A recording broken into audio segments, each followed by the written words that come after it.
أنا حاسس كورت اسمه أنا قبل مركب بزنس كودا لهين أنا وصاحبه بزنس كودا لهين. Interesting. How was that?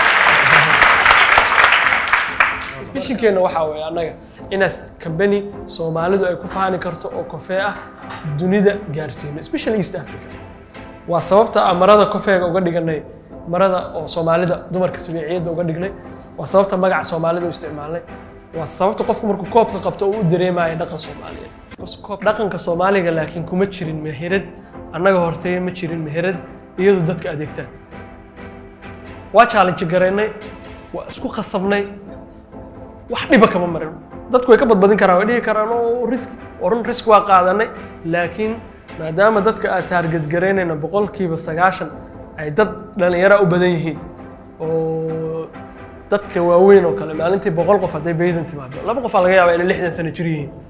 inta kale waxa laga yaabaa 40 iyo ka hoos inay yihiin maadaama dadkaas waxay fahmi karaan culays tiro badan kama marin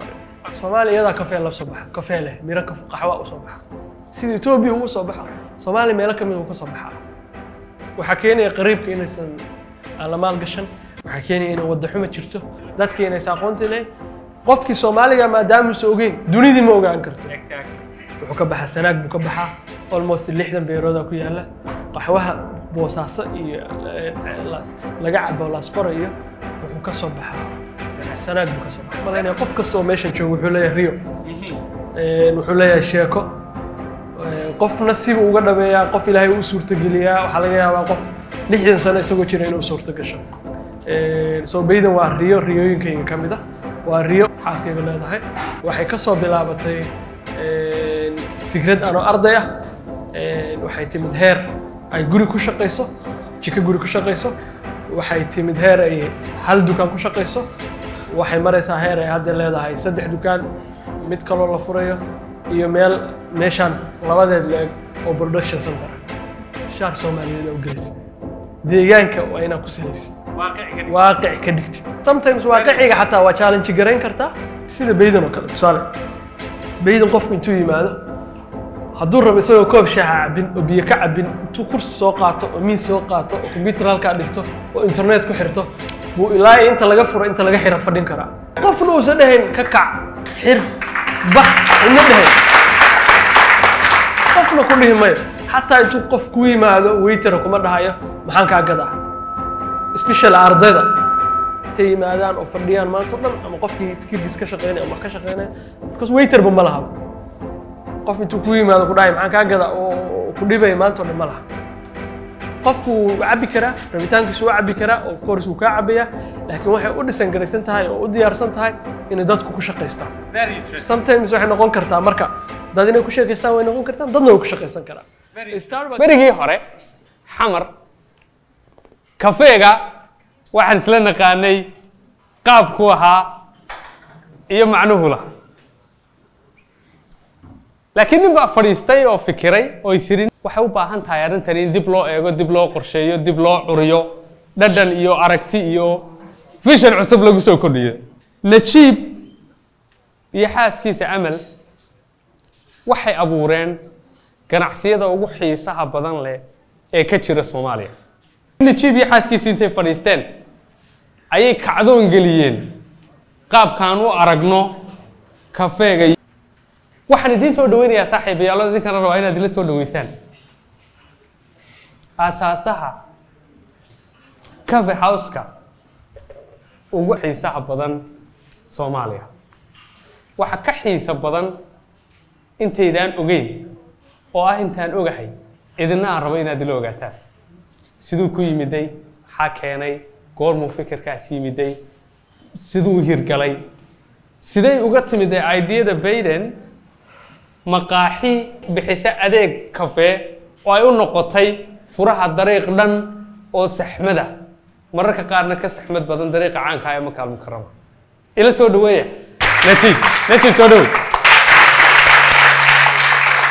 najiib iyo xaaskiisa amal waxay ka hirgeliyeen magaalada Muqdisho cafe brandka ugu cajiibsan Soomaaliya markay timaado tayada brandka processka iyo customer experience najib waxaad wax iiga sheegtaa ideada bayden sidee ku qoratay ma hadda koowaad ilaahay baa iska leh dhammaantii halkaan isku wada keenay waxaan si gaar ah ugu mahadcelinayaa tiimka barnaamijkan aadka u quruxda badan soo qaban qaabiyey filashadayda ka badan ma isdhahayn intaanoo qof oo barnaamijyada noocaana danaynaysa baa imaanaysa ama mataqaanaa ama dad baa albaabka laga celin doonaa ama sidada isu suurtageli karin baa jira dad badan oo aan garanaya isu suurtagelin baa jira walaashay baa ka mid ah familkayga ka mid ah oo ay isu suurtagelin inay soo galaan next time waxaan rajaynayaa inaan masrax meeshan ka weyn oo ina wada qaadi karaa ku qabano insha allah haddii aan u galo su-aashaada ahayd bayden maxay ku timid bayden waxay ku timid waa riyo taxan ah oo qof kaste waxaan u malaynayaa qof kasta oo meeshan jooga wuxuu leeyahay riyo wuxuu leeyahay sheeko qofna siba uga dhabeeyaa qof ilaahay u suurtageliyaa waxaa laga yaabaa qof 60 sano isagoo jira inuu suurto gasho soo bayden waa riyooyinkayga ka mid ah waa riyo partnerkayga isaguna uu leeyahay xaaskayga leedahay waxay soo martay marxalado kala duwan oo mid kaste aad stageka joogtid iyo meesha aad adiga joogtid iyo deegaanka aad joogtid stageka joogo aad kula falgalaysid waxay ka soo bilaabatay fikrad anoo arday ah waxay timid heer ay guri ku shaqayso jika guri ku shaqayso waxay timid heer ay hal dukaan ku shaqayso waxay maraysaa heer ay hadda leedahay 3 dukaan mid kaloo la furayo iyo meeshan labadeed leeg oo production center ah waxaan marar hoos u sheekaysanay sheeko xiiso leh oo ku saabsan wixii maskaxdaada ku cariyay inaad ka fikirto business in general waxaad ahayd arday turkiga waxbarasho u tagay oo deeq waxbarasho u tagay halkaa adigoo jooga waxaad la falgashay dunida halkaa waxaad maaragtay qayb ka ahayd arday ururo bulsho ku shaqayn jirtay turkiga dhexdiisa for a long time maxaa maskaxdaada bedelay all of a sudden oo mar qura u jeediyay dhinaca ganacsiga horta bilaadanka qof dadka ma kala ismaartisana ma kala caqli badna laakiin qof kasta oo wuxuu fursad u helo qof kasta oo wuxuu ilbaxnimada wuxuu arko tusaale ani waxa ka imid gobolka mudug kale baa ku dhashay gobolka mudug marka hadda iska joogi lahaa oo ugu yaraan aan xamar imaan lahayn ilbaxnimada maanta haysta ma haysan lahayn qofka xamar joogana sidoo kale haddii isu mudug tegin berbere tegin hargeysa tegin deegaamada kale tegin afgooya tegin ilbaxnimada deegaanada yaalla ma fahmayo wuxuu noqonayaa Soomaalida waxay dhahdaa jiirhan ku weynaaday kale qof hal meel jooga barti yaqaan oo wax kale oo dheeraad ah arag marka Turkiga marka tagay aqoon iyo cilmi tiro badan kama helin oo kan Soomaaliya yaalla ka duwan jaamacadaha Soomaaliya yaalla ka duwan laakiin waxaan arkay xadaarad waxaan arkay ilbaxnimo waxaan arkay dad kala duwan oo siyo kala duwan u shaqeynaya anigu haddii sheekada sida ay weydiisay aan u fiiriyo waxaan ahaa arday lagu qaaday xaquuq dawladeed inteena Soomaalida waxay leeyihiin qof xaq u helay oo fursad helay inuu magaca Soomaaliya ku baxo kadibna magaca Soomaaliya markuu wax ku barto dalka ku soo noqdo oo dalka haddana wax ku soo celiyo maadaama saas ahayd mas'uuliyad dheeraad ah saarneed aniga kaligeena ma aha dhowr boqol qof oo la qaaday mas'uuliyadaas saarneed qaar mas'uuliyadda way dayaceen qaar si sax ah u qabteen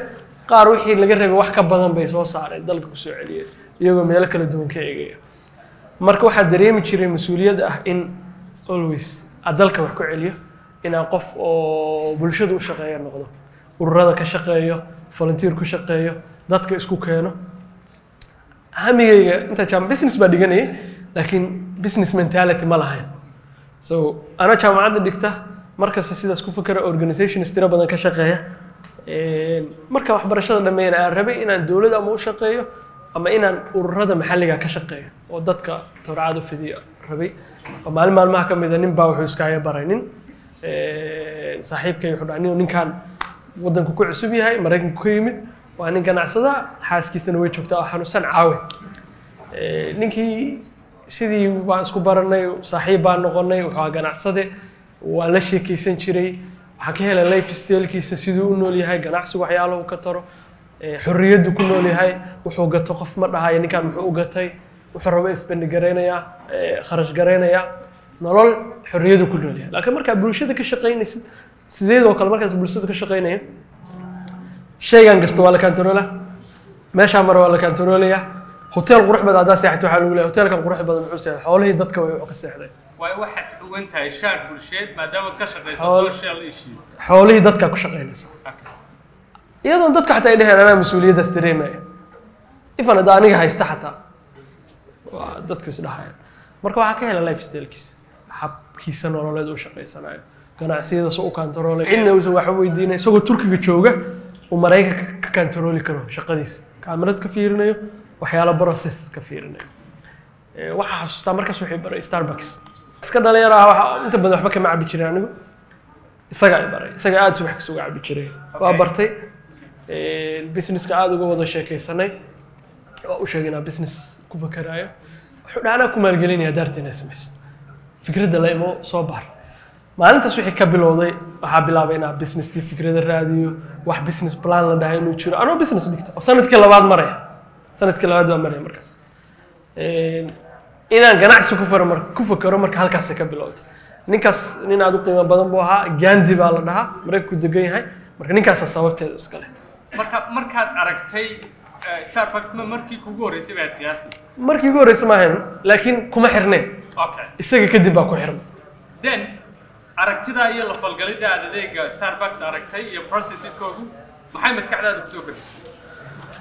waxay ku soo kordhisay sida baydan oo kale tusaale baydan qofku intuu yimaado hadduu rabo isagoo koob shaaha cabin oo biyo ka cabin intuu kursi soo qaato oo miis soo qaato oo computer halka dhigto oo internet ku xirto buu ilaa inta laga furo inta laga xiro fadhin karaa qofna uusan dhahayn ka kac xir bax ina dhahayn qofna ku dhihi maayo xataa intuu qof ku yimaado waiter kuma dhahayo maxaan kaa gadaa special ardayda intay yimaadaan oo fadhiyaan maanta oo dhan ama qofkii fikirkiisa ka shaqeynaya ama wax ka shaqeynaya because waiter ba ma laha qof intuu ku yimaado ku dhahay maxaan kaa gadaa oo ku dhibay maanta oo dhan ma laha qofku wuu cabi karaa rabitaankiisu wuu cabi karaa of course wuu ka cabaya laakiin waxay u dhisan garaysan tahay oo u diyaarsan tahay inay dadku ku shaqeystaan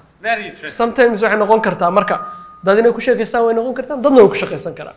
Starbucks waa sidaas oo kale marka anigu waana waxba haysan oo arday ah waa tagi jiray koob shaaca ka gadan jiray waxa laga yaabaa 4 saacadood inaan fadhiyo 3 saacadood computer internet meesha ku xiraya computer ku furo riyadayda raadin jiray marka business balanka raadin jiray soo waxaan jeclaado conceptigaas inuu concept sax yahay macni hab sax yahay wadankeena inay maqaaxiye ka jiraan kaliya usan coffee shop ka jirin marka waxaan helay jacayl baa wax qaado kafeega iyo coffee shop waxa bilaabay bilaabo dharkay xirtaan horta xagee ka keenaan imisa coffee shop kala magaalada ka jira soo waxa dhacday coffee shop kale oo ka duwan Starbucks oo espresso lab la dhaho ina ka sii jeclaaday jaamacadeedu ku dhixiyaalay waxay ka bilowmeen iyagu jaamacad bay ka biloween hadeertaana almost 60 wadan ka badan bay waxay ku leeyihiin xarumo jaamacad bay ka dhex bilaabeen dad freer ku lacagaysto ahaayeen laakiin shaqaday qabtay way ka muhiimsantay waxay meesha ka bilaabeen waan baaray ninka dhalinyarada oo company-gaas sameeyay marka arkay ba dabcigi Soomaaliga ay ugu jiray wuxuu i tusay hadii ninkan dhalinyarada sameeyay lacag kasta ba haystee oo sidan Starbucks kula tartamay adiguna waa sameyn kartaa the same way Muqdisho looga furo oo dadka qaar kood isku dhahaan hadii wiilkan dhalinyarada sameeyay anna waa sameyn karaa wax fiican weey wax xun maaha boqolaal qof baa furi karaa oo aniga i dhahaan ninkan dhalinyarada ay iska wareegaya waa fure ana fur dad badan ba ku dhiiranay shaqo abuur tahay oo wax sax aniga business marka inspiration ka ah inaad baydan fikirkaas oo kala keentaan wuxuu ka soo curtay khibradda ku arkay wadanka jooga wax ka baranay dadka markay rabaan inay wax sameeyaan dadkan magaalada ku arkaysaan dadkan dunida kale ku arkaysaan dadka hantiilayaasha ay xataa Dubai joogo kale ma waxay iyaga soo ixtiraaqeen ama ay iyaga keeneen ama soo curiyeen waa waxay dunida kale ka soo arkeen waxa jira intiina badan waa daawateen baa u maleynaya waxa jira laga habeen 3 habeen ka hor nin odayo la soo dhigay Facebook guurguurta la dhaho ina aragteen u maleynaya waa daawateen Soomaali guurguurta hotelkii ugu horeeyay oo private sector ah oo private Soomaali qofka furo hotel aad qurux badan way ilaahay hadda uu ku yaalaa sheekadiisa waxa ku jirta guuleed sheekadiisa waxa ku jirta wuxuu leeyahay hotelka markaan furay maxaa ku keentay baa leeyahay wuxuu leeyahay markaan dibadaha tago Dubai tago Yemen tago hoteladan ku arki jiray baan Soomaaliya ka furo marka hoteeladaas markii hore dawladda furan jirtay curub oo kale waxay ahayn ku dawladdu leedahay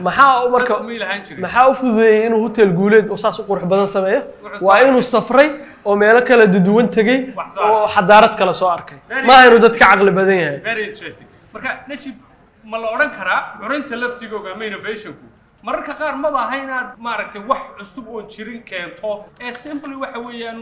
wax aan ka shaqayn wadankaaga inaad ka shaqaysiiso laakiin available ka adduunyada kale waa sidaas laakiin waxa u baahan tahay waxa soo qaadanaysid inaad daraasaysid inaad ogaatid meesha wax ka soo qaataan conceptiga si ay u shaqeeyaan shaqada si ay u qabtaan kadib markaa keentid shaar Soomaaliyeed oo gelisid deegaanka waa inaad ku salaysid waaqic ka dhigtid sometimes waaqiciga xataa waa challenge gareyn kartaa tusaale kale anagu marka halka keeninay Starbucks iyo adduunku waxay ku shaqeeyaan hab self service dadku iyaga adeegta dhaqanka Soomaaliga laakiin kuma jirin meherad annaga hortay ma jirin meherad iyadu dadka adeegtaan waa challenge gareynay waa isku khasabnay wax dhiba kama marin dadku way ka badbadin karaan way dhigi karaan oo risk waa qaadanay laakiin maadaama dadka aad target gareynayna 90% ay dad dhalinyaro u badan yihiin oo dadka waaweyn oo kale maalintii 100 qof haday baydan timaado 2 qof laga yaabaa inay 60 sano jir yihiin inta kale waxa laga yaabaa 40 iyo ka hoos inay yihiin maadaama dadkaas waxay fahmi karaan culays tiro badan kama marin qofkii culays ka marana ama aan fahmi karinna waa loo shaar Soomaaliya loo gelinayaa maalinta koowaad waa u geynaysaa adeer iska fariisaana ku adeegaya qof baa dhahay ana waa loo jilcinaya maalin dambe uu fahmaya oo soo qaadanaya marka laga yimaado processka iyo nidaamka uu shaqeeyo meheradiinu oo actually saad sheegtay wadanka kaligeed uu ka ah hadda qaabka self service ka way jiraan kuwa kale oo wala ay dhici karaan aniga yara badan wadankeena aad u laga yaabo way dhici karaan laakiin aan dhinac kale u yara baxno oo processka ka yara baxsan markii bayda la furay dariiqan tale waxa dariiq cabsi badan oo dadka badankiisa inay maraan ba xitaa ka baqi jireen labada dhinacba halkan isku laga soo galo iyo halka isku kale laga soo galo meheradii ugu horeysay ee dariiq oo cabsiya laga furay oo out of the blue iyadoo maaragtay meherad kalba ka furnayn bayda bay of course sida la fahmi karo cabsi bay leedahay waa riski waa khatar dadkii maaragtay imaatinkoogi bay culays ku keenaysaa sida dhaqankeenu yahayna meheradaha waxaynu la raadsanaa dariiqyada meelaha kusoo jeeda waa culture caana arrintaas maxay idinku dhaliyay horta businesska intaan coffee shop ku furay waxaa ka horeeyay baydan pastry meel macmacaanka because coffee shop inaad furtid waxaa u baahan tahay macmacaanka gadileed inaad haysid mana jirin markaas meel aan ka soo qaadan karno macmacaanka oo supplier noo noqon karta oo aan dhihi karno macmacaanka halkaan ka soo qaadanaya annagana kofeegana ku mashquulayna so marka hore waxaan sameynay macmacaankii magaalada ku tijaabinay online baa laga soo dalbanayay dad badan baa jeclaaday dad badan baa ka helay baahi jirtay ahayd kadib markaa aragnay inuu macmacaanka soconayo oo sanad wadnay oo waxa dhahnay aniga xaaskii horta ismaana qabin markaa businesska wada lahayn anagoo saaxiibaa business wada lahayn interesting how was that marka waxaan dhahnay isguursano dhowr bilood oo aan dhahno dhismaan ku jirna anagoo dhismo ku jirin businesska aboos garayno kadib markaa guurku dhammaado aan meesha furno okay sidii u dhacday interesting sidii u hagaajinay marka wadadan dhismo badan baa ku socday okay markaasaa la qodayay dabaqa baydan hadda ku taalo wuxuu marayay 5aad 6aad hadda waxbaa u dhimanaa 4aad oo kale meelahaas marayay daaqaduhu kuma jirin maalin baa soo hoos maray ninka waardiyaha waa la hadlay nin saaxiibka Ismaaciil dhahay la socday wuxuu dhahay nin meeshaan ina kordhago meeshaan business ka furay ugu fiicnaan lahayd laakiin ma awoodani oo badan tahay 600 ka badan laga bixi karo waa hawl badan maalintaas markuu waxa go'aansaday baydan in halka ka furno reasonka uga furna marka oo u go'aansaday wuxuu ahaa horta magaalada cabsi badan oo waxa ka jirta wadada makaan mukarram in la fariisan karin iyada target ahay soo waxa u baahan tahay si meesha dadka deganaanshiyo ugu dareemaan meel luuqa ina soo gashid adduunka meesha wadada la fariisto oo wadada lagu hayo luuq qortay wadada ina ka soo carartida u baahan tahay labo meesha meel mustaqbal leh bay ahayd oo waxa anaga kaliya awarna ma ahayn laakiin qofkii waxoogaa caqli yar leh wuu dareemi karaa meeshan centerka magaalada inay noqonayso because waxaa ku yaalay markaas waxaa ku yaalay 4 bangi hadda waxaa ku yaala almost 10 bangi dadka bangiyadana waxbay ka gadanayaan bangiyadana waa meesha la soo aadayo markasta suuqa lagu dhex wareegayo sidaa darteed anoo bangiyada iyo bulshada kordhaysa مثلا دبخ أنا جالس أورشيد والدسي كانوا يقولوا لي لا هذا صعد أسقط ضاحي لكن والله صدق أفرد دبخ بعد اسمه السعودي. واحد أركيس يعني. أركيس 3 years كده بيني ماشى مستقبلي يلا نسوي دريم كرتان. لكن بس عامل مع مش إيمان يسمع دامون للدقرين. مركي كود يسمعني لكن أنا ما دام لابلا كعترة بدن بزنس كا إكسيتر كوا هاي مدريم كرو. لكن مال المستقبل اللي هنا تانيجا أنا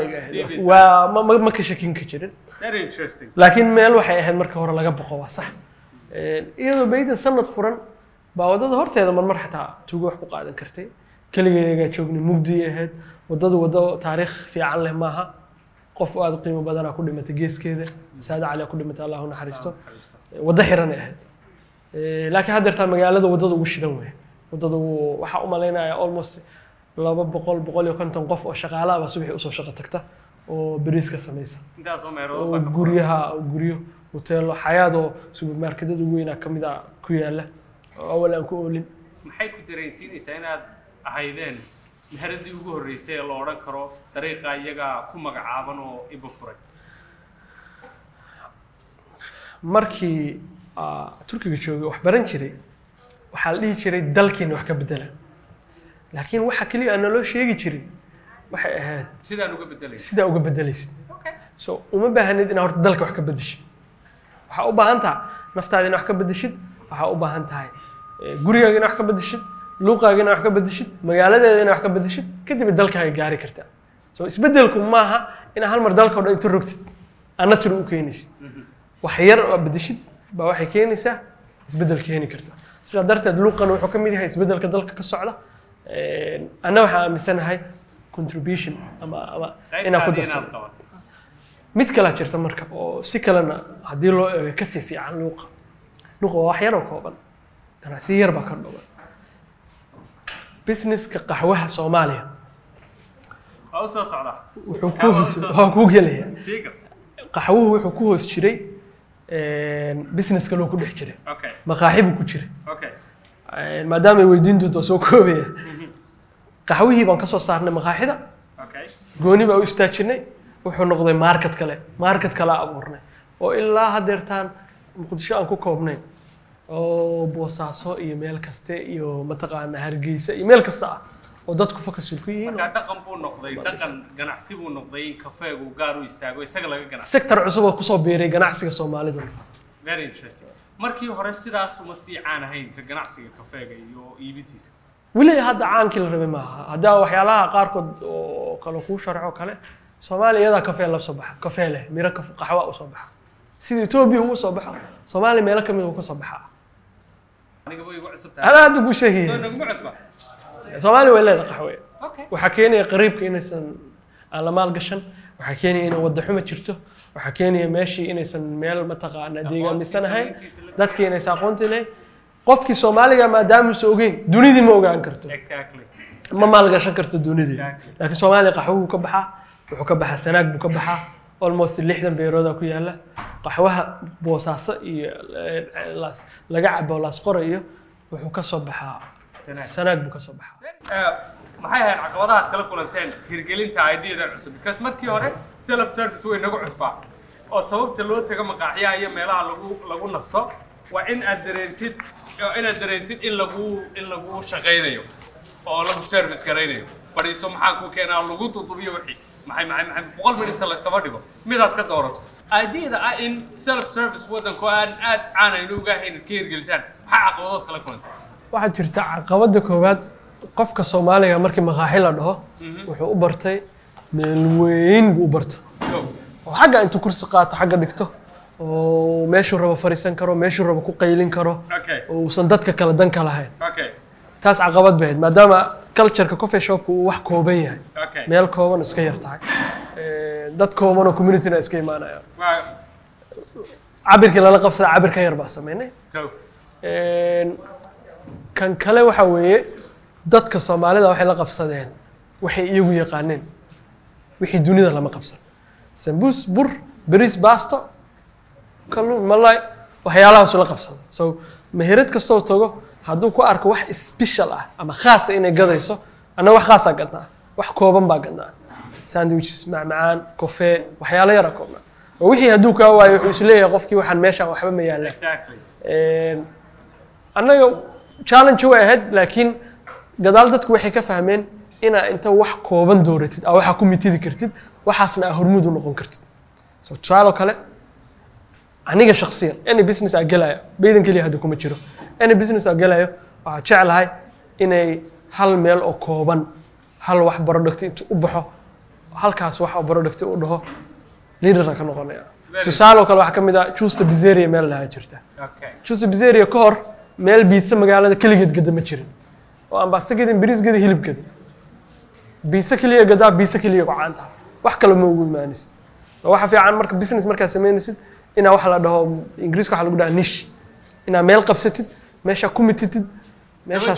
daba joogtid halkaas very interesting markaan dib u yara eegno idea ka shaqaysiiseen meesha laga furay concept-ka guud kafeega oo nahay business caan ahaa marka hore marka la isku geeyo waxay soo baxaysaa inay ahayd risk big risk markaad business experience-kaaga baydan aad tijaabada aad ka samaysan adeegto muxuu noqon karaa risk calculation-kii ugu badnaa aad samayseen sidayna ku dhamaatay horta marka dhalinyaro tahay riskiga waa qaadanaysaa because you have nothing to lose waa qaadanaysaa riskiga riskiga sababta u qaadanaysidna wax kastoo cusub wax kastoo qariiba wax kastoo dadka ku cusub deegaanka ku cusub waa riski marka riskigana wuxuu leeyahay abaalmarinna wuu leeyahay ciqaab weynna wuu leeyahay abaalmarintiisu way badneed hal riski oo riskiyadaad leedahay kaasaa ugu waalnaa laakiin waad qiyaasteen qiyaas bay ahayd qiyaastiin natiijadaas ka soo baxdo noo sheegi kartaa ma jira riskiga ugu weyn waxa weeye inaad self service ka dhignay maadaama waddanka ku cusba oo dhaqan ahaana totally Soomaalida aysan qaadan karin natiijaduna maxay noqotay natiijadu waxay noqotay inay sumad noo tahay in qofku experience-ga soo doonanayo uu shaaxa soo doonanay experience inuu soo doonanayo kala duwanaansho riskiga qaadanay ma ahayn kaliya xataa self service-ka wuxuu ahaayo kale waxa gadayno marka bilaabayna sorry cilmiga maanta u leeyahay iyo cilmiga maalinta bilaabayna u leedahay wax isku dhow ma marka experience waxaad abuurteen way aragnimo iyo adeeg la yaab ku baranaysa shaqada iyo barasho aad barateen industry ka badan inta ku baranaysa intii aad hirgelinta fikirka ku jirteen waa maxay waxa ugu weyneed gaadheen so far the biggest achievement waxa weeye inaan market coffee la dhaho waddankan keenay annagu asaasnay shaqo abuur ka sameynay there's another thing wax kala jira haddii obaydan la dhaho maxay ku soo kordhisay way tiro badan tahay annaga horta biggest haddii la dhaho qofku waxa laga yaabaa inuusan micno u sameynayn micno dadka qaarkood businesska inaysan micno badan u sameynayn inaysan lacag ku soo kordhinayn laakiin the biggest thing aniga for me marka la dhaho shakhsiyadeyda aniga waxa igu qiimaha badan waxa waaye in gabar intay soo labisato subaxii soo kacdo mashiin dhabarkiisa istaagto ay kafee ka shaqeyso horteed ma jirin inay gabar intay soo istaagto mashiinka intay weliba dhaafto 5 wiil oo ka horeeya iyadu maamusho inay ka badiso kafeega inay qurxin karto waxa soo awal ma jirin kafeega wuxuu xirnaa rag ka shaqeynaya meesha aqoon cilmigeeda ereyga termination barista waxa la dhaho barista waa qofka baarka kafeega ku takhasusay oo kafeega yaqaan hadda qofka chefka cunada kariya iyagu isku lacag isku mid waxba isma dheera very interesting waa xirfad dhalinyaro badan shaqo abuur ah dad badan oo qurbaha ka yimid way ka shaqeeyaan especially Sacuudiga dadka yimid aad uga shaqeeyaan dhalinyarada dad aad u furan way oo shaqo qabta local-kan way ka shaqeeyaan mostly local ugu badan gabar local qof master ka shaqeeya qof jaamacad ka soo baxa ka shaqeeya qof kasta xirfadda inuu barto doonaya way kala duwan yihiin dadka shaqeeya very interesting maadaama hirgeliseen oo businesskiinu si guud ugu cusbaa maaragtay waddanka qaabkaad u shaqaynayseen experience-ka self service-ka meeshuu ku yaalay kafeegood ka shaqaynayseen isku wada duub maadaama ay ahayd aragtidoo dhan wax cusub waxaad kulli aan qiyaasaya inaad la kulanteen isbedello kala duwan intii ay soo socotay bayden isbedelada aad arkayseen sideed u maamusheen wallahi horta kuwa dabiici ah iyo kuwa aan dabiici ahayn baa soo maray corona kala yimid corona xilligii biigga ahaa ugu fiicnaa oo dhahayna waa calawaleynayna marketka inaan wax badan kusoo kordhinaa rabnaa kan inaan keenaa rabnaa kan inaan keenaa rabnaa waxaa yimid corona waxa ugu weyn oo ah waxa dhibka ugu weyn waxa waa supply chain alaabta qaadanaysay marka hore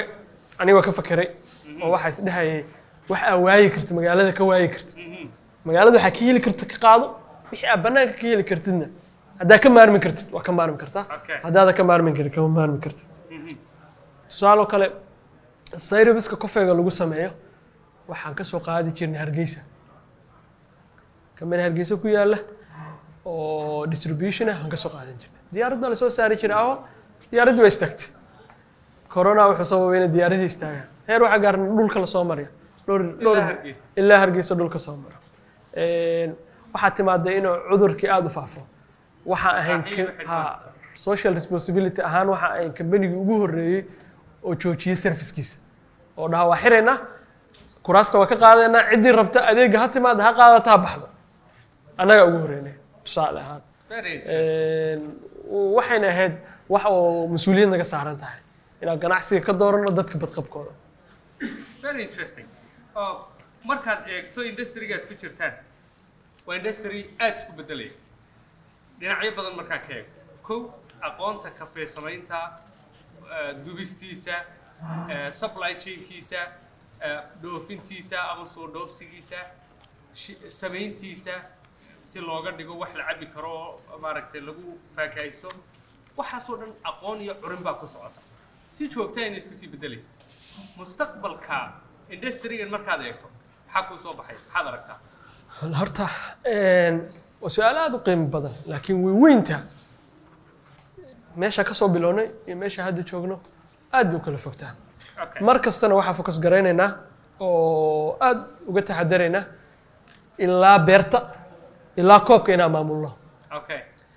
kofeegu wuxuu soo maraa marxalado badan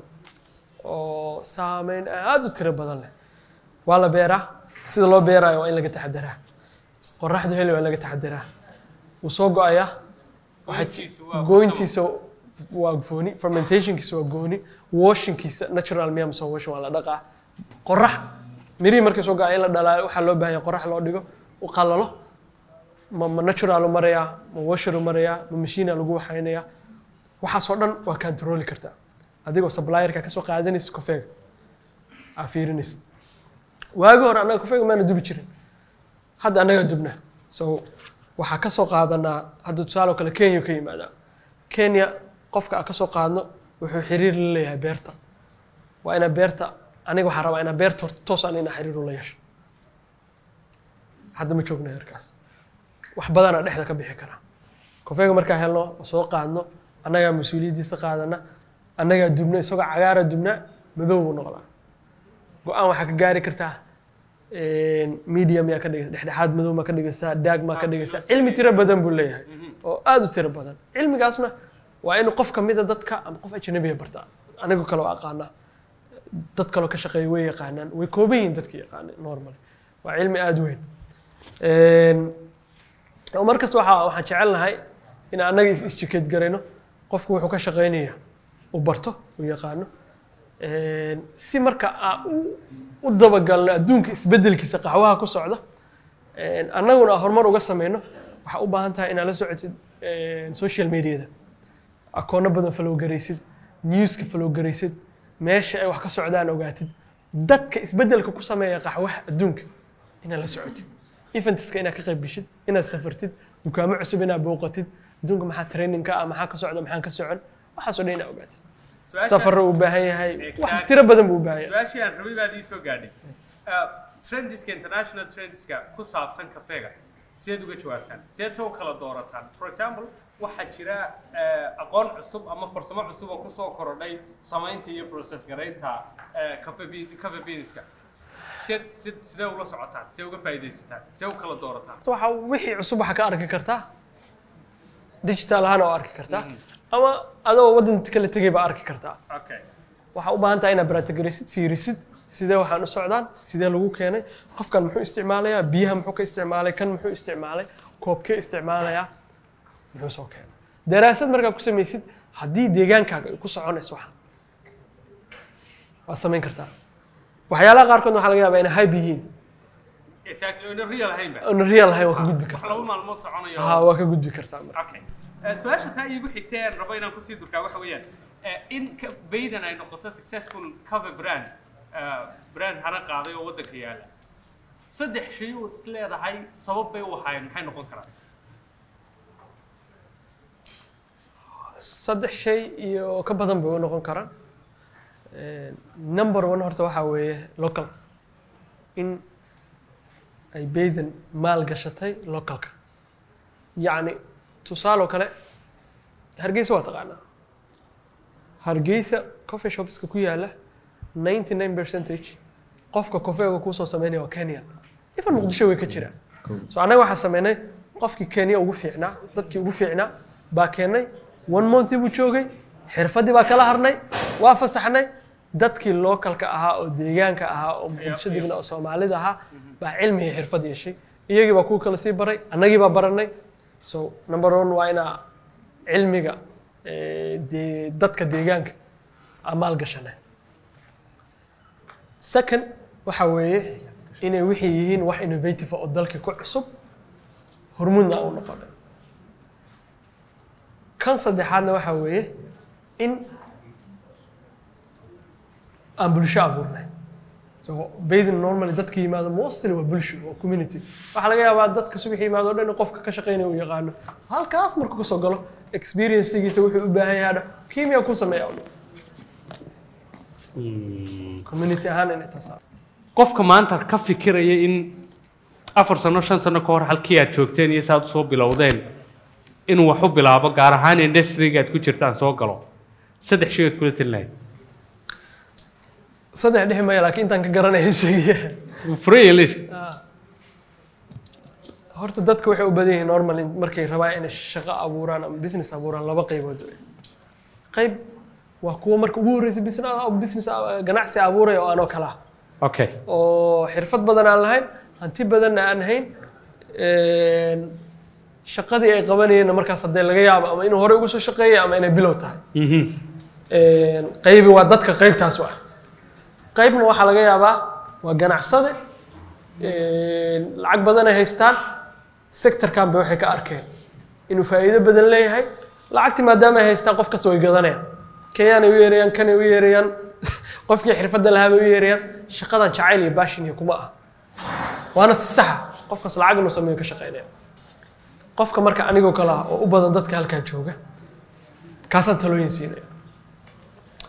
horta qof kastoo dhalinyaro ama jaamacad dhigo ama jaamacadda ka baxday wuxuu u baahan yahay inuu xirfad yeesho iyadoo wax ku tari karta ama business ku shaqee ama business ha ku shaqeynin oo adigu abuuro oo adiga lagu shaqeeyo jaamacadda inta dhiganaysid ama hadda ka baxsan tahay waxa u baahan tahay ugu yaraan 3 xirfadood inaad leedahay minimum 3 xirfadood inaad leedahay waa waxa anigu ka shalaayo Turkiga joogay waxa awoodo 100 xirfadood 3 4 5 sano 6 sano joogay meelaas ina 100 xirfadood baran karo fursad ma helin abarto kus aqligayga kuma jiro last year ku baraarugay so xirfadda waa waxa ugu weyn oo dadku kugu baahan karaan today ina xirfad baratay ina Turki tagto ma baahnid ina Ingiriis tagto ma baahnid online wax badan ku baran kartaa exactly mostly aniga xirfadaha ku shaqeysta ana isbaray interior designer sameeya ana isbaray xirfado kale aan leeyahay ana isbaray qofayga waa qaana waa dubaa waa sameyn karaa waa wax aanis wixii loo sameyn karaa qofka aan la shaqeynayo been igama sheegi karo because waxaan wuxuu ka shaqeynayaa ninkaan xogaa marmar been sheegi karo isla shaqeynaa oo xisaabtu aad u yaqaan xisaabtu ka shaqeeya very interesting laakiin waxa aad ka shaqeynayso horta waa inaad taqaanid hadaa business markii laga soo tago xirfadda waxa aad ka shaqeynaysid tusaale hadaa gashid business oo production dhalinyarada hadda kaamirada ku shaqeynaya Soomaa waa inaad taqaanid kaamiradan xagee ka ciladoobi kartaa kaamiradan maxay ku shaqeysaa Canon weeye 4K weeye saanay u shaqeysaa haddaadan aqoon qofkana waxba isma fahmaysaan wuxuu ku leeyahay microphone-kan ii keen microphone-ki markaa dhahdid waa imise wuxuu ku leeyahay waa 5,000 adigu waa wareeraysaa microphone-kan 5,000 xagee maxaa lagu falay orod bakaara ka soo gadaa leedahay ilaa ma bitaqaanid qofkan wuxuu ku leeyahay ninkan business-ka qiimo ma haya naga kaxeeyo ku leeyahay marka waxa ka shaqeynaysid inaad garanayso detail-keeda inaad detail u ogtahay waa inaad aqoon u leedahay My last 2 questions. Industry-ga ku jirtaan iyo style-kaad u shaqeynaysaan qaabkaad u shaqeynaysaan waa interesting laakiin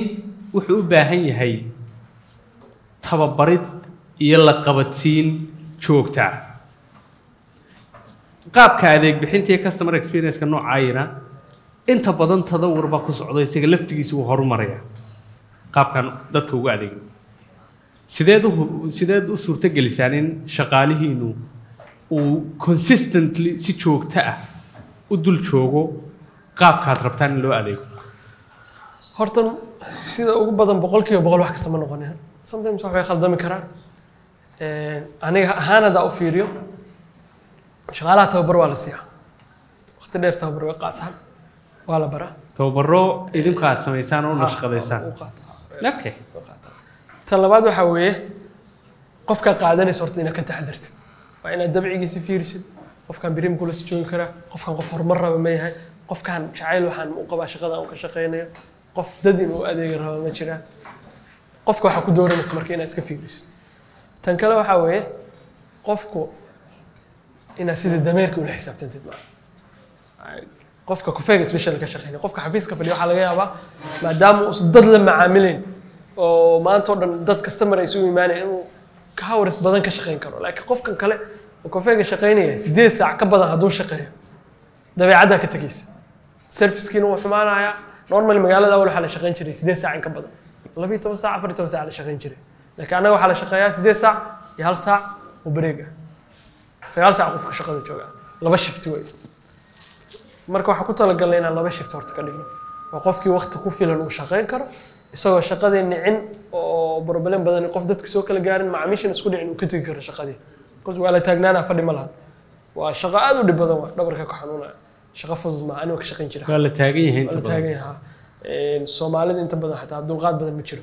1 minute hadduu qofku soo wuxuu ku leeyahay maxaa dhacay caaguna kugu dhuftaa kasoo exactly marka tababarro joogto ah ugu tala gasheen baad dheeraad way jirtaa marka tababarka waqti koob waqti معقول قف منه شقية هنا روح وقلم قات exactly halkaasaan kaa weydiin rabay laakiin already waa normally dadka anaga ka shaqeeyo baydan oo kafeega sameeya ma u maleynayo meel coffee shop ama restaurantiya ilaa ma xalna ku taal xataa oo mushaarkeeda ka badan bixin jirto very interesting ugu dambeyntina chief waxaan ku weydiin rabaa ma idinku jirtaa qorshaha maadaama sumadan baydan iyo qaabkaad u adeegtaan ee qaab dadkeenu la dhacsan yahay tahay oo una eeg oo experience-kii uu qofku ka helayay maqaaxiyaha noocan oo kale markaan caalamka kale aynu la falgalno ama u safarno qorshaha ma idinku jirtaa inaad ballaadhataan oo xuduudeena ka baxtaan horta markaas sameynayna koowaadba today meesha joogno inoo qorshaysanay waa ka daahnay oo dhici karta laakiin process-ka oo coffee shop-ka ku shaqeeyo chain-ka markii la dhahayo waxa weeye in qofkii la macaamilo uu fahma meesha waxa lagu sameeyo horta waa kafeega iyo cabitaanka kaliya macmacaanka iyo cunada meesha taala distribution center meel la dhahaa jirta waa meeshaas kafeega ka soo baxo diban cunadii baa lagu soo sameeyaa kitchenkii buu leeyahay store-kii buu leeyahay xafiiskiina uu leeyahay maalintii 2 jeer oo ka soo baxnaa habeenkii saddex waa la shaqeeyaa maalintii waa la shaqeeyaa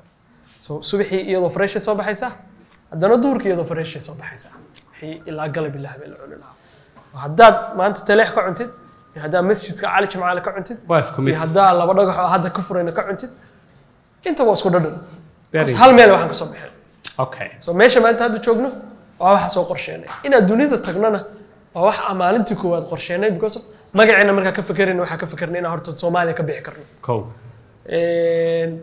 loogada marka dhisankeeda isticmaalna Soomaaliya ka bixi karno vision-keena waxa weeye anaga inaas company Soomaalidu ay ku faani karto oo kafee ah dunida gaarsiino especially East Africa وسببتها مرضى كوفية وقد دقني مرضى أو سومالي دمر كسبيعية وقد دقني وسببتها مجا سومالي واستعمالي وسببتها قف مركو كوب كقبته ودري ما يدقن سوماليين كوس كوب في حدا وكو حردين